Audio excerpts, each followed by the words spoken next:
Саламатсыздарбы, урматтуу депутаттар, урматтуу төрага.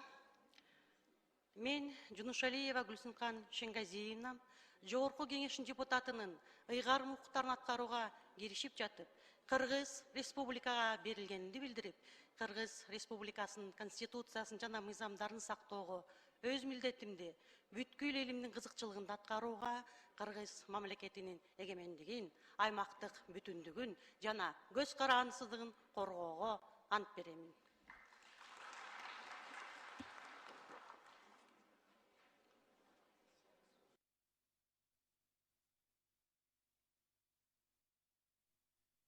Рахмат. Жалпы парламенттин атынан сизге куттуктоо билдиребиз. Ишиңизде ийгилик болсун. Кыргыз элине, Кыргыз мамлекетине антыңызда айткандай берилгендик менен кызмат кыла бериңиз. Урматтуу депутаттар,